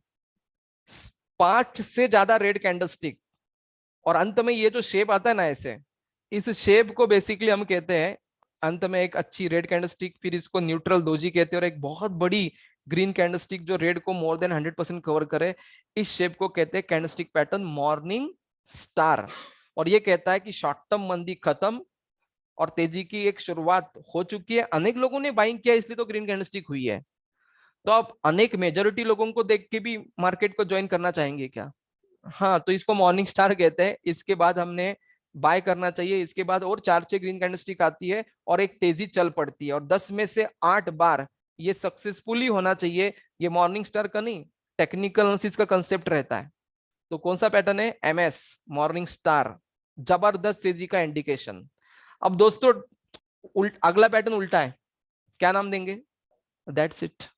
अगर आप ये सोच रहे कि साइड बाय साइड वक्त निकाल के शेयर मार्केट में उतरने जा रहा हो, बहुत डिफिकल्ट होगा, ये बहुत वक्त कम है, तो यार नहीं यार, इंटरेस्टिंग खेल है। एक तो पैसे कमाना बहुत इंटरेस्टिंग खेल है, एंड सेकंड स्टॉक मार्केट का जितना कितना भी स्टडी है ना, 100% तभी बनता है जब पहला वाला 50% दूसरे वाले 50% हिस्से में उल्टा करे, तो ही 100% स्टडी बनता है। प्रॉफिट है कंपनी को, नहीं तो लॉस है। ऑर्डर मिलेगा नहीं तो कैंसिल होगा, इन्फ्लेशन बढ़ेगा नहीं तो घटेगा, मॉर्निंग स्टार है नहीं तो इवनिंग स्टार है। तो जिसका 50% स्टडी एक्यूरेट हाथ में आया है ना, उसको 100% स्टडी भी एक्यूरेट जिंदगी में आ जाता है, शेयर मार्केट के लिए एटलीस्ट। हाँ, क्योंकि दो ही शास्त्र है ना, तेजी शास्त्र मंदी शास्त्र, तो 100% क्या अलग होता है कि कंप्लीटली एंटायरली, कि ये 50% टोटली अलग है और अगला 50% टोटली अलग है, ऐसा होता है। इसलिए व्यक्ति ने दिमाग लगा के स्टडी करने से पीछे नहीं हटना चाहिए। इतना सुंदर स्टडी तो स्कूल कॉलेज में भी नहीं था कि 20 चैप्टर में से 10 चैप्टर टोटली अलग और अगले 10 चैप्टर टोटली अलग। हाँ, और ये पैसे बहुत देता है दोस्तों। इसका उल्टा अगर पैटर्न दिखा है तो क्या कहते हैं, इवनिंग स्टार, 5 से ज्यादा ग्रीन कैंडलस्टिक और रेड कैंडलस्टिक दोजी के पहले के ग्रीन कैंडलस्टिक से बड़ी होनी चाहिए, ऐसे इसके सिम्टम्स होते हैं। तो कोई भी रेड और ग्रीन ऐसे देखने से नहीं है, उसके डिजाइन की रिक्वायरमेंट्स है, तो स्पेसिफिकेशंस है एक्चुअली। बट ये रेडीमेड डिजाइन इसलिए मैं आपके सामने रख रहा हूं, इवनिंग स्टार। और इसके बाद ये तय होता है कि ये शॉर्ट टर्म में तेजी खत्म, मंदी की शुरुआत है, प्राइस गिरेंगी तो तेजी वाले नफा बुक कर ले, तेजी वाले तेजी से हटे, नहीं तो मंदी से पैसे कमाने। तो शेयर मार्केट ने दूसरा रास्ता ओपन ही रखा है, शेयर बेचो, प्राइस पे मंदी एक्सपेक्टेशन करो, शॉर्ट सेलिंग करो, शेयर शॉर्ट करो, फ्यूचर शॉर्ट करो, पुट बाय करो, ऐसे अनेक विकल्प मंदी से दमदार पैसे कमाने के यहाँ रेडी है। दोस्तों एक का छोटा सा एग्जांपल, 9 फरवरी 2022 इसी महीने में हमने एक छोटा एग्जांपल लिया है, टाटा स्टील इंट्राडे में एक एक कैंडलस्टिक 5 मिनट की। अनेक बार अगर लोगों को ये समझ में नहीं आता है कि 5 मिनट कहाँ पढ़ते हो, तो यहाँ होता है, देखो ये मैंने राइट हैंड कॉर्नर पे बिल्कुल छोटा साइन है, वहां मैंने इस वक्त मार्क डाउन किया है। Is it clear? 5 मिनट्स, ये 12 बजे, 1 बजे, और एक एक कैंडलस्टिक ये जो है ना ईच, ये 5 मिनट्स की है। तो ये मंदी रेड बड़ी, फिर ये दोजी और ये ग्रीन, और इसको जनरली क्या कहते हैं, क्या कहते हैं इसको, इसको मॉर्निंग स्टार कहते हैं। कि अब ये स्टॉक ऊपर जाएगा टाटा स्टील, 1:19 पे ये लाइव मार्केट है, और यहां से अगर हम इसको बाय करते हैं 1212 पे, तो अगले आधा एक घंटे में ये शेयर 1212 का 1224 हो गया। तो यहाँ नीचे स्टॉप लॉस, यहाँ एंट्री, और ये आपके टारगेट निकालने के अनेक तरीके होते हैं, और वो ऊपर जाता है। और इस तरह से जो आप इंट्राडे बाय सेल करना चाहते हैं, वो समय देके बाय सेल नहीं करना है, समय के अंदर जिसमें तेजी मंदी का ट्रेंड बनता है और ट्रेंड जिस पैटर्न से पहचान पाए, उससे बाय सेल करना है। तो कल अगर आप होंगे 12:15 बजे मार्केट में आएंगे, तो पहले वाला ट्रेंड पे वर्क ज्यादा नहीं होगा, आपको नया वाला फ्रेश ब्रेकआउट ढूंढना पड़ेगा। 4-6 कंपनियों के चार्ट आप खोलेंगे और आप सीखे होंगे, तो आपका समझने का स्पीड ज्यादा है, खोलने का स्पीड नहीं ज्यादा चाहिए। अलग अलग चार्ट खोल के फटाफट कौन से पैटर्न बन रहे हैं, तो जाके आपको हर वक्त अपने ऐसे क्लू मिलते हैं। और ये 12 रुपए इज इक्वल टू 1200 होते हैं अगर आप 100 शेयर के ऊपर बाय सेल कर रहे हैं। और 100 शेयर पे बाय सेल करने के लिए 1,20,000 की पोजीशन बनेंगी, लेकिन मार्जिन 10% बोले तो 12,000 पे 1,20,000 की पोजीशन बनेंगी। और 100 शेयर बाय सेल करेंगे तो 10 रुपए से 1,000 बनते हैं। अनेक लोग स्टॉक मार्केट में स्टार्टिंग में एक रिक्वायरमेंट का एक पॉपुलर लैंग्वेज बोलेंगे कि शेयर मार्केट से पैसे कमा सकता हूँ क्या, रोज कमा सकता हूँ क्या, रोज थोड़ा ट्रेडिंग करके क्या दिन के 1,000, 3,000, 5,000 में कमा सकता हूँ क्या? गारंटेड कि पॉसिबल? पॉसिबल। लेकिन वो कैसे? तो क्विक बाय सेल करके। और उसको भी कोई स्टडी होता है क्या? क्या जस्ट तुक्के मार के रिस्क रिवॉर्ड रेशो तरीके से? नो। तेजी मंदी स्विंग लेती है पैटर्न की तरह, अगर आप पहचान सकते तो आप बाय सेल करो, पैसे बनेंगे आपके। इसको बिल्कुल भी ना देख के 5 रुपए बढ़ सकता है, 2 रुपए बढ़ सकता है, मैं 1 रुपए नीचे स्टॉप लॉस लगाता हूँ, ये नहीं भाषा चलेगा। 4 रुपए ऊपर बेचना, 1 रुपए नीचे का stop loss, risk reward ratio 4 time better. आप चाहे तो हंस लो, लेकिन बिगिनिंग में मन में ऐसे बहुत होता है कि मैं रिस्क ले सकता हूँ, तो 1 रुपया जाने दो, गया तो 400 आने दो, तो ये खेल मुझको अच्छा लगता है। बट ये ऐसे खेल एक्चुअली है नहीं। और फिर अगर आप वो खेल खेलेंगे, तो फिर आपकी मर्यादा है कि 500 ही कमा सकते दिन के, 1,000 ही, क्योंकि कमाएंगे भी उतना ही ना। लेकिन अगर ट्रेंड बेस्ड काम करेंगे और ट्रेंड रीडिंग में एक्सपर्टाइज होंगे ना, तो आप जिंदगी में वापस कभी नहीं पूछेंगे कि मैं कितने पैसे कमा सकता हूँ, ये पूछने का सवाल बंद होगा आपका। क्योंकि प्रिडिक्शन और आउटकम राइट आएगा, तो जस्ट आपको पता है जितने बार ट्रेड करेंगे, जितने आउटकम राइट है, जितना आपका कैपिटल दिन ब दिन बढ़ता जाएगा मार्केट में, उसका मैचिंग ही आप दिन के 3,000, 5,000, 10,000 कमा सकते हैं। तो बिना एक्सपर्टाइज हम किसी को ऐसे प्रेशर भी नहीं डालना है कि आप दिन के 10,000 कमा सकते हैं। सो दोस्तों वक्त का अभाव, इसलिए मैं सारे पैटर्न यहाँ नहीं दिखाऊंगा, लेकिन कैंडलस्टिक पैटर्न ऐसे कम से कम, अगर मैंने पीछे आपको स्लाइड पे दिखाए होंगे, तो कम से कम कैंडलस्टिक पैटर्न ऐसे 10-12 है, bullish angle, bullish piercing, morning star, hammerhead bottom, फिर इनके सबके रिवर्स पैटर्न है। कम से कम 10-15 बेहतरीन पैटर्न है जो तेजी मंदी का स्विंग देंगे, और इसको भी एडिशनल टेक्नोलॉजीज के पैरामीटर के साथ जोड़ना है, तो आपकी सिलेक्शन की इफिशिएंसी बढ़ेगी। वो ऐसा नहीं होगा कि आपने केवल यूट्यूब का कुछ वीडियो देख लिया कैंडलस्टिक पैटर्न का और मार्केट में एक्सपर्ट बन गए और पैसे आ गए। इतना अच्छा होता तो फिर यार हम लोग तो सब लोग पति हो जाते, वो जो पत्नी को अच्छे लगते, लखपति करोड़पति।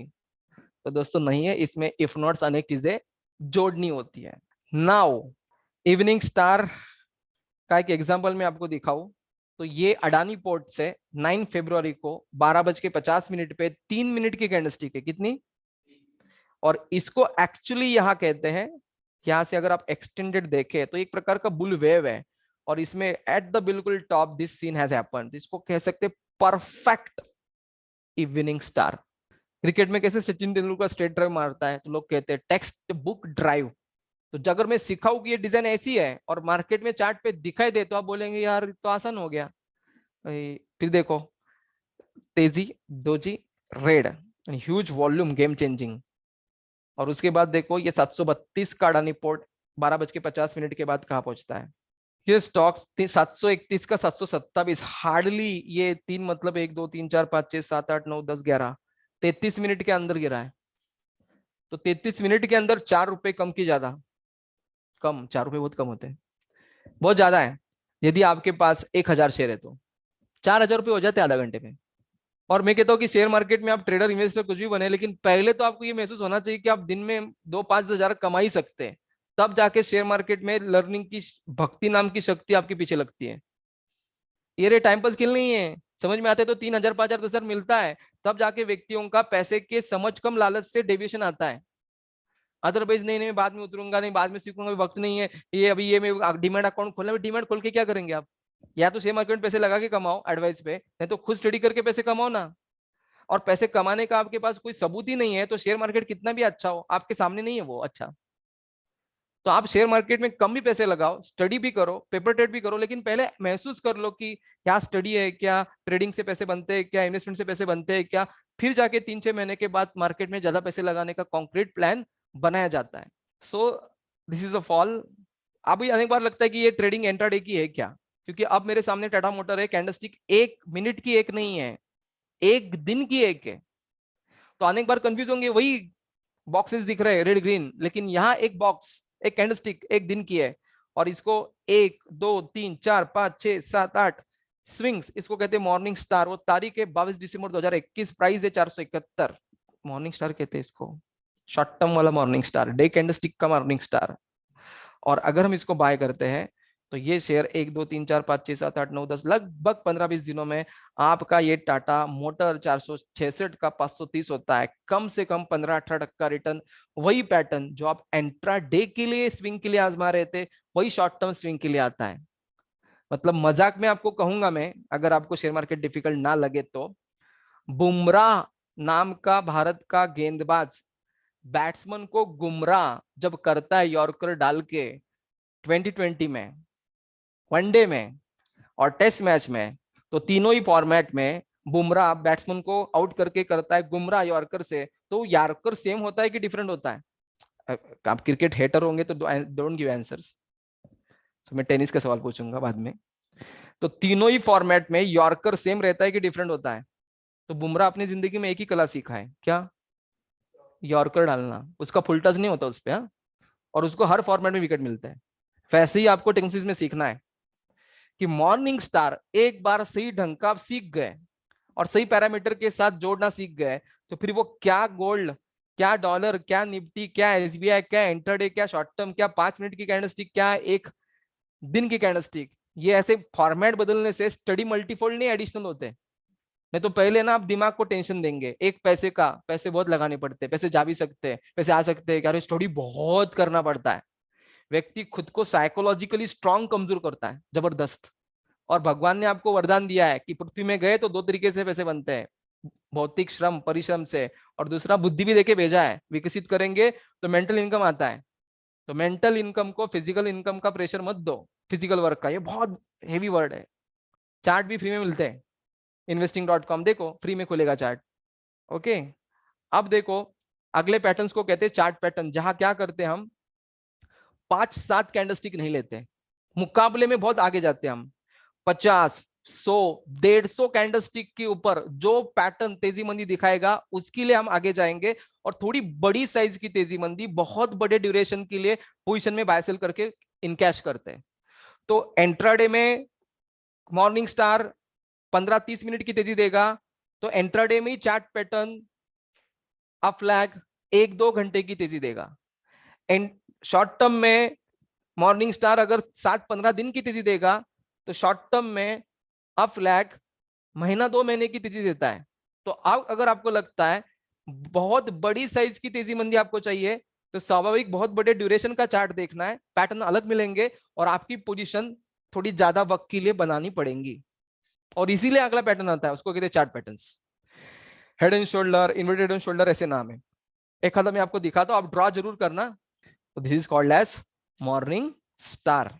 ओके, तो ये मॉर्निंग स्टार है, इसको कहते हैं इवनिंग स्टार। अगर आपकी वैयक्तिक इच्छा है कि चलो ट्रायल मारे मार्केट पे और जरा ड्राइंग करे घर पे, और ऐसे चार्ट खोल के एनएससी पे, बीएसई पे, मनी कंट्रोल पे और investing.com में फ्री में चार्ट आते ही कि नहीं, नहीं समझ में आए ना तो गूगल पे लिखने का फ्री चार्ट्स शेयर मार्केट, बाढ़ लग जाती है यार, और ढूंढते रहने का ऐसे मॉर्निंग स्टार इवनिंग स्टार है क्या। Okay, so we moving for next patterns. वो ठीक से देखना या कैलकुलेट करना बहुत आसान है, वक्त के हिसाब से मैंने आसान पैटर्न चुना है। तो चार्ट पैटर्न में से एक चार्ट पैटर्न आपको दिखाता हूं, ठीक से देखना। एसबीआई इंट्राडे 15 फेब, एक एक कैंडलस्टिक 1-1 मिनट, सीन क्लियर। अब इसको 11 बजे से लेके 1 बजे वापस केवल शॉर्टकट में आपको दिखाता हूं, ये एक फॉल था, उसके बाद ये जो फास्टर राइज है इज इक्वल टू बार, फिर ये जो साइडवेज आप मूवमेंट कर रहे हैं हॉरिजेंटल, इसको कहते हैं फ्लैग, अप फ्लैग, ये डंडा और ये झंडा। अब इस इलाके को क्या कहते हैं, अगर प्राइस इसके ऊपर आ जाए 510 के ऊपर जहां मेरा माउस चल रहा है, इसको कहते हैं बुलिश ब्रेकआउट। गया तो है, नहीं गया तो नहीं है, तो बुलिश ब्रेकआउट हुआ मतलब प्राइस और आगे बढ़ेंगी, तब जाके अपने वो शेयर को खरीदना है।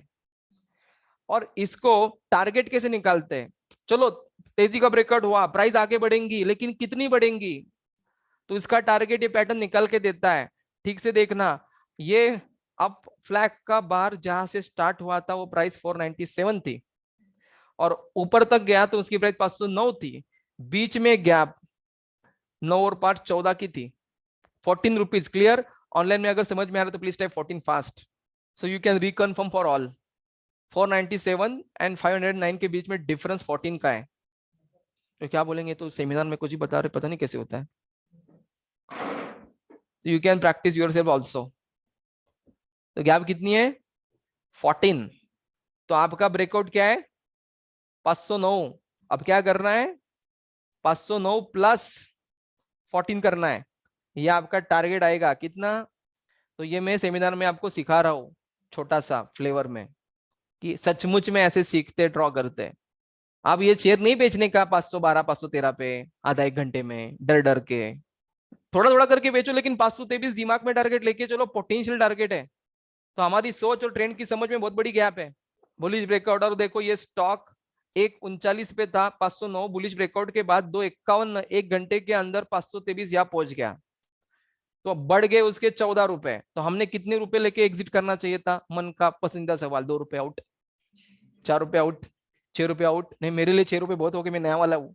अब नया वाले मतलब क्या, जिंदगी में पैसे कम कमाने हैं क्या। अब जितने नए हैं, यंग है, ज्यादा पैसे कमाएंगे, तो उस कम उम्र में ज्यादा पैसे शोभा देते हैं कि मेरी उम्र 25-30 साल है, पैसे आ गए, कार आ गई, कार ड्राइव का मजा लेंगे। और इसका उल्टा नाम क्या होगा, अप फ्लैग का रिवर्स नेम है डाउन फ्लैग। तो आप एक नहीं 2 पैटर्न सीख चुके हैं, कौन से, up flag and down flag. Is it clear.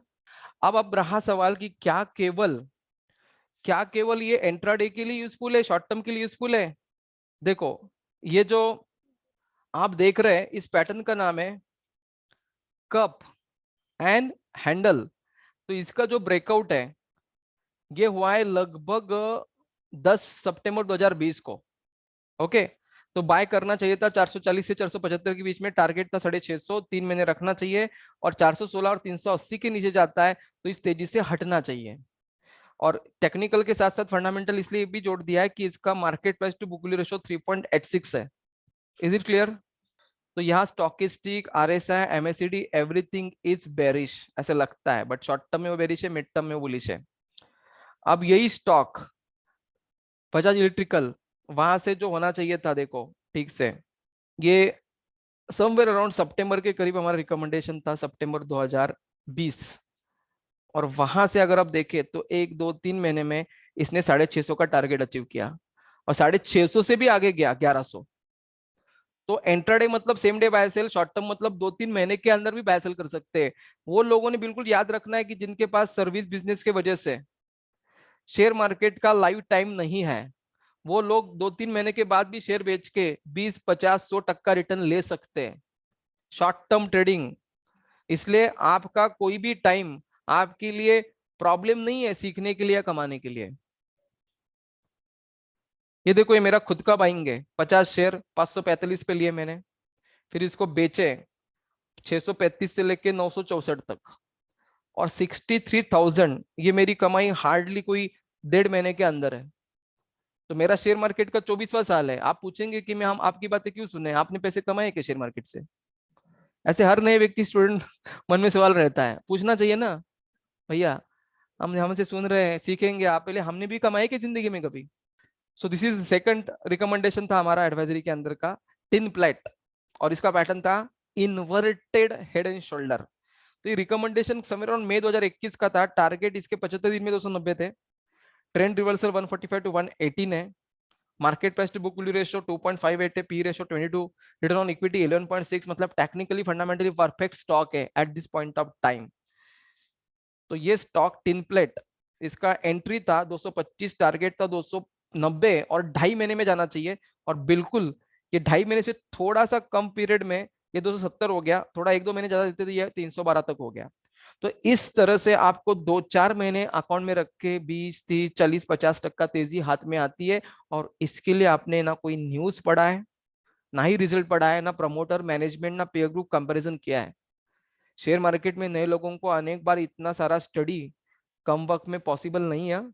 तो पहले देखना कि जितने बिगिनर्स है इनको लॉजिक या साइकोलॉजी से, मैं कहता हूं कि टेक्निकल एनालिसिस का आधार लेके खुद को कमजोर की जगह ट्रेंड प्राइस प्रिडिक्ट करने में मजबूत कर लो। आपको या तो मेरा सलाह साइकोलॉजिकल लगेगा या लॉजिकल लगेगा, क्योंकि दोनों ही फ्लेवर उसमें है।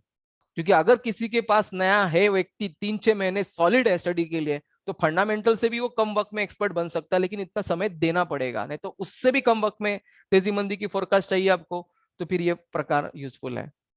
अभी रिसेंट हमारा रिकमेंडेशन था, इसको आगे ऑब्जर्व करना, कैनरा बैंक, ये लाइव रिकमेंडेशन है 13 जनवरी का। बाइंग 205 से 45, टारगेट 305, 75 से 90 दिनों में जाएगा। और स्टॉप लॉस जैसे प्राइजेस 185 टू 166 है। पी रेशो हार्डली 4.18 है। NPA 3.82, lowest in PSU bank से। Market price book value ratio book value से भी सस्ता स्टॉक है 0.65। और स्टॉकेस्टिक, आरएसआई, एमएसीडी सारे तेजी के संकेत है। तो ये अभी हमने रिकमेंड किया था, और यहाँ रिजल्ट भी सारे हैं। आप देख सकते हैं कि सितंबर का नफा 1300 करोड़ है 21 का, और सितंबर 20 का 400 करोड़ है। तो 3 गुना नफा अब ला रहे ये नेशनलाइज बैंक। तो उनसे खुश है कि नाराज है? आप अभी अच्छे दिन है इनके, बहुत ही अच्छे दिन है। और ये स्टॉक यहाँ से रिकमेंड करने के बाद 227 से गिर के 204 आ गया, लेकिन जो अपनी स्टॉप लॉस प्राइस है 185 के नीचे नहीं गया, इसलिए शांति से इस ट्रेंड में रहना चाहिए था। वापिस से 204 से 272 जाके आया है, और अभी करेक्शन में 238 के करीब है। लेकिन 1 2 महीना आप लेने का नहीं, देखने का काम करेंगे तो ये 275 से 300 पे 300 पार लग जाएगा। क्या नाम है? कैनरा बैंक। तो ऐसे बहुत सारे 50-100 पोजीशन नहीं लेते, हार्डली 2 4 शॉर्ट टर्म के बेहतरीन पोजीशन ले तो पैसे बनते जरूर है। मेरी ही पोजीशन इसमें। नाउ टेक्निकल एनालिसिस में आप सपोर्ट ढूंढ सकते हैं जहां से प्राइस घटती नहीं है, रेजिस्टेंस जहां से आगे प्राइस बढ़ती नहीं। Dow theory, gap theory, indicator, oscillator, इन सबसे आप तेजी की, मंदी की, entry price, stop loss, target सब निकाल सकते हैं। तो एक ट्रेडर बनना है चाहिए, इन्वेस्टर बनना है बाद में, ये भी चाहिए उसके लिए। और जैसे मैंने कहा कि जो नया व्यक्ति है वो कॉन्फिडेंस लैक कर रहा है कि कम वक्त में कुछ कर सकता हूँ क्या मैं, प्रिडिक्टर एनालिसिस, तो टेक्निकल एनालिसिस बेहतरीन विकल्प है। ये निफ्टी का वीकली आउटलुक है। जो करंटली अगर आपको ऐसे भी स्टडी करना है तो यूट्यूब पे मेरा हर हफ्ते आएगा, बट वो वीडियो आएगा, इसमें रिसर्च रिपोर्ट नहीं रहेगा। अब ये रिसर्च कब का था? 18 अक्टूबर का, कि भाई यहाँ आप देख रहे ऑल टाइम हाई पे ये चल रहा है market, Nifty is in overbought mode, क्योंकि ये स्टॉकिस्टिक 70 प्लस है, आरएसआई भी 70 प्लस है, तो ऑल इंडिकेटर सेज दैट कि market is over heated, overbought. Near term strong bearish target 17,992, 17,720, near term bullish side is limited. तो ये अगर सच में आपको जानना है तो ये मैंने रिसर्च रिपोर्ट बनाया था 19 अक्टूबर को 1:08 पे। मतलब कई बार आपने हमारे ऊपर 100% विश्वास नहीं रखना चाहिए, बिल्कुल नहीं। पैसे के ऊपर हमारे ऊपर पहले विश्वास मत रखो, पहले खातरी करके लो, कैसे रखो इनके ऊपर विश्वास। तो this is my research report है, जहां डिजिटल साइन मारी होती है कि ये सचमुच में ये कैंडलस्टिक जिस वक्त थी ना, वो तारीख थी 19 अक्टूबर 1:08 पे रिपोर्ट बना के मैंने अपने एडवाइजरी क्लाइंट को फॉरवर्ड किया है। और यहाँ ये दो सीन है, ये डे कैंडलस्टिक से चार्ट है, मूविंग एवरेजेस है यहाँ, ये नीचे ऑस्किलेटर्स है, यहाँ उसका सेकंड, जैसे आप किसी कैमरे वन को देखते हैं कि दो स्क्रीन से देखता है, दो लेंस से देखता है वो, वैसे ये इंट्राडे चार्ट से, और एक एक कैंडलस्टिक ऑफ 60 मिनट्स की ईच है। तो यहाँ भी ये फुल ऑफ अप ट्रेंड है और अब नेकलाइन को क्रॉस करने के कगार पे है। और यहां से ये निफ्टी 18,600 से 1 2 3 4 5 6 7 8 9 10 11 दिनों में 17,600 1000 पॉइंट की फॉल है। और ये फॉल आप भी सही ढंग का टेक्नोसिस रखते हैं तो प्रिडिक्ट कर पाते हैं, क्योंकि यहां से भी हमने टारगेट 18,500 से 17,900 17,700 रखे थे। और इसको यदि किसी को कन्वर्ट करना है पैसे कमाने में, तो ठीक से देखना, गेम बदल चुका है, गियर 3 आ चुका है। तो फिर शेयर मार्केट की तीसरी शाखा जो है डेरिवेटिव्स मार्केट में ही पैसे कमाने पड़ेंगे। डेरिवेटिव्स मार्केट में फ्यूचर होता है, ऑप्शन होता है। फ्यूचर के लिए थोड़ी अमाउंट ज्यादा लगती है, 1.5 2 2.5 लाख पर लॉट, और ऑप्शन के लिए इतना खतरनाक कम लगती है कि आदमी सोच नहीं पाता। 10,000 के नीचे स्टार्ट, और वहां भी निफ्टी खेले आप तो बहुत सारा इंटरेस्ट और पैसा बनता है, थोड़ा ज्ञान चाहिए, बाकी कुछ नहीं है। Option is very attractive game है। तो वो जो फोरकास्टिंग मंदी का था कि निफ्टी 18,600 से 17,600 गया, और अब 19 अक्टूबर को मैंने अपने हिसाब से एडजस्ट किया है, 164 रेट था 18,600 के पुट ऑप्शन का। याद रखना, पहले बार सुन रहे तो लिख के भी रखना, मंदी से पैसे कमाने हैं डेरिवेटिव्स मार्केट में जा सकते हैं। ऑप्शन दो प्रकार के आते हैं, तेजी से पैसे कमाने के लिए कॉल बाय करके सेल करते बाद में, और मंदी से पैसे कमाने के लिए पहले पुट खरीदते और बाद में उसको बेचते हैं। तो 18,600 से मंदी, स्ट्राइक प्राइस का पुट 164 पे है, आपकी इन्वेस्टमेंट होती है इनटू 50 का लॉट सिर्फ 8,200 मिनिमम इन्वेस्टमेंट।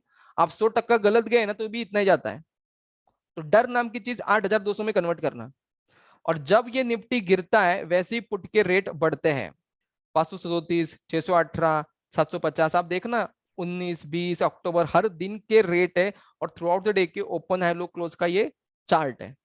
और ये पहुंच गया 28 अक्टूबर को, मतलब 1 2 3 4 5 6 7 8 9 ट्रेडिंग सेशन में 750। यहां तक अगर हम जोर लगा के बेचते हैं तो मैक्स पोटेंशियल के लिए दिखा रहा हूं, 586 का नफा इंटू 50, 29,300 का नफा, 8 दिन में 350% रिटर्न, 8,000 पे 29,000।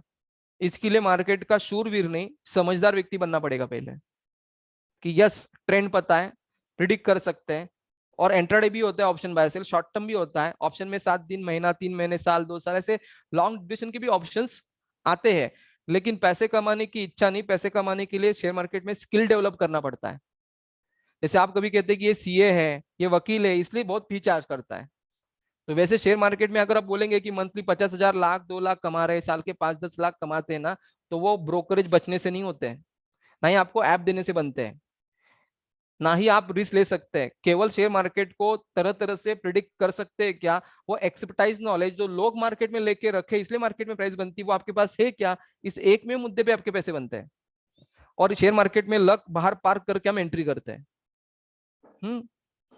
देन उल्टा दिखाओ आपको एक प्रिडिक्शन मेरा 3 जनवरी 2022 को, ये अक्टूबर नवंबर दिसंबर की जो शॉर्ट टर्म करेक्शन थी निफ्टी की खत्म, और अब इसके ऊपर निफ्टी जा रहा है इस रेजिस्टेंस को क्रॉस करके।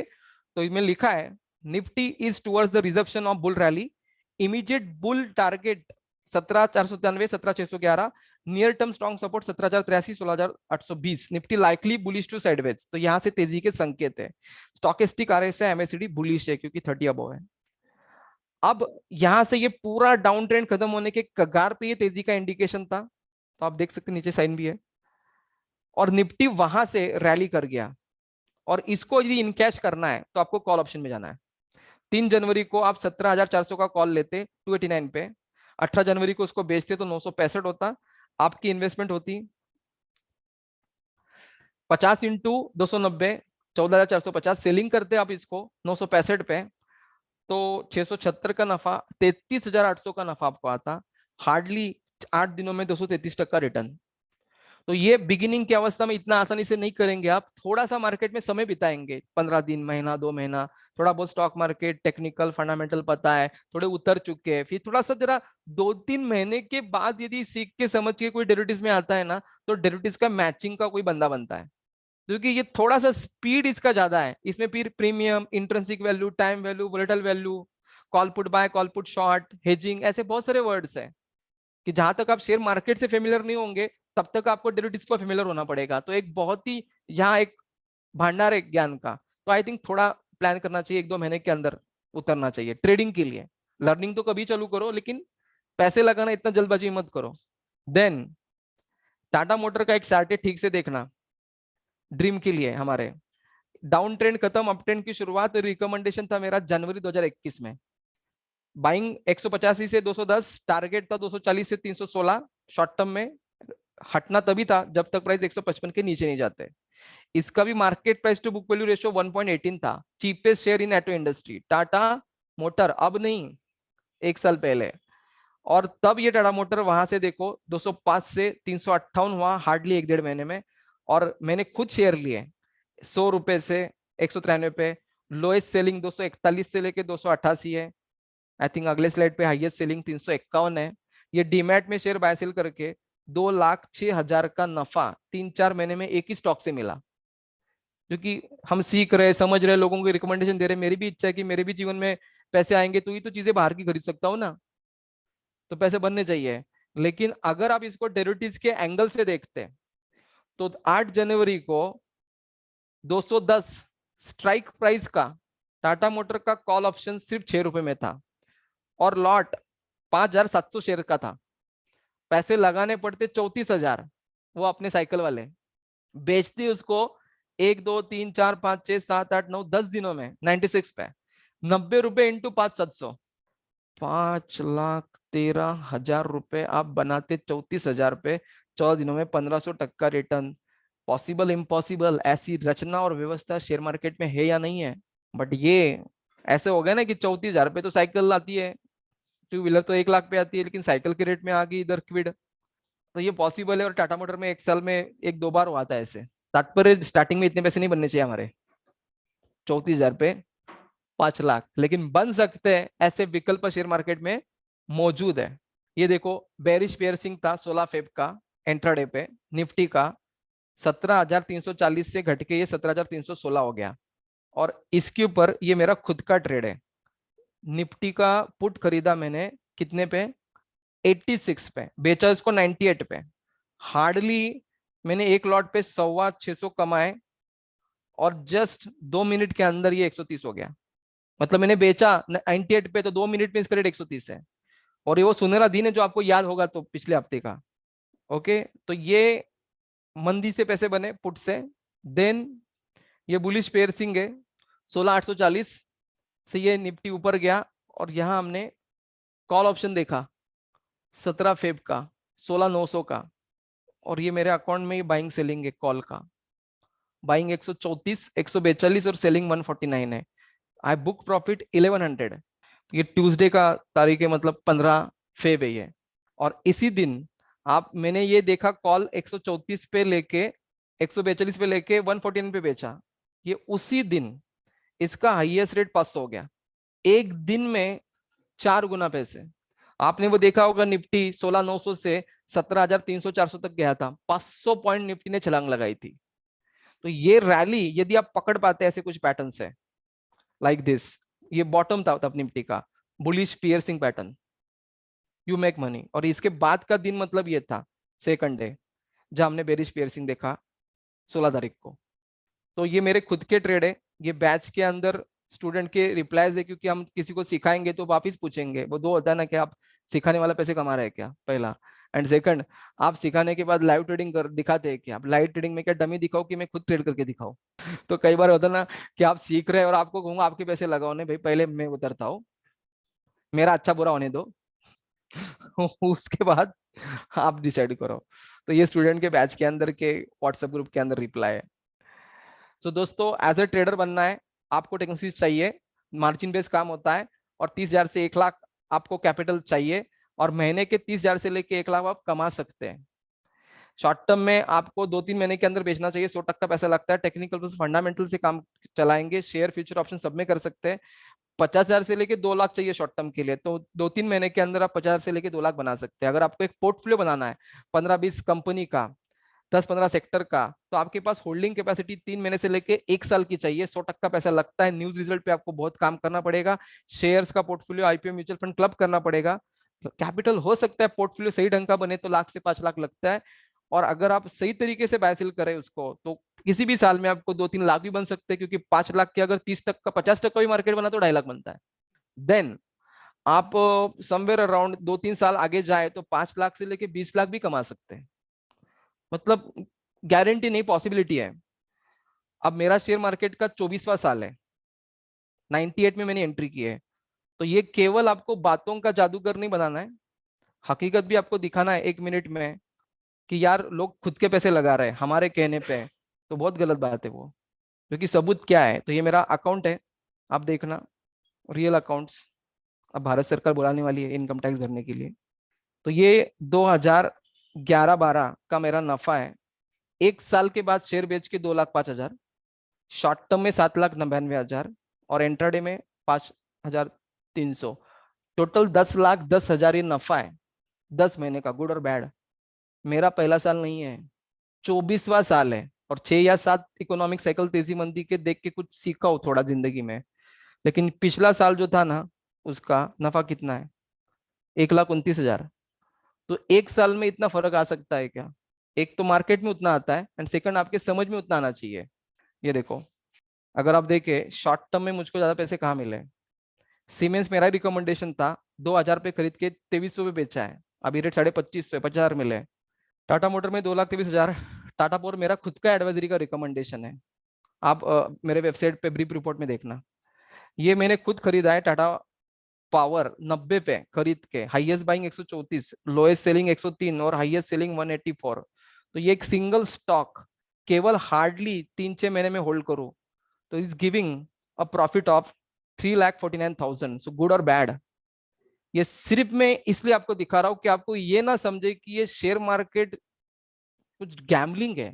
इसमें लक लगता है, इसमें कोई पैसे नहीं बनाता। और इसलिए हम लोगों ने अपने मेहनत के पैसे शेयर मार्केट में बिल्कुल लगाने नहीं चाहिए, या लगाता हूं तो बिल्कुल थोड़ा सा, एक 10,000 20,000, और बस इतना ही मेरा शेयर मार्केट पे एलोकेशन होगा। ऐसा हमारा व्यू होना चाहिए क्या दोस्तों? पहले ज्ञान से चालू करो, फिर थोड़ा प्रैक्टिस करो। 6, 12, 18 महीने में कहो कि आप डाउटफुल हो सकते हैं, लेकिन मार्केट डाउटफुल के कंसेप्ट नहीं है। मार्केट में परमानेंटली ट्रेडिंग इन्वेस्टमेंट के मौके कंटिन्यूसली है। आप म्यूचुअल फंड से, इंश्योरेंस से, प्रोविडेंट फंड से इनडायरेक्टली यही आते पैसे आपके, या फिर जो लोग एक्सपर्ट होते हैं वो कमाते होते हैं, और जो इस खेल के परिपूर्णता के नियम नहीं जानते उन अवस्था में वो ट्रबल होते हैं।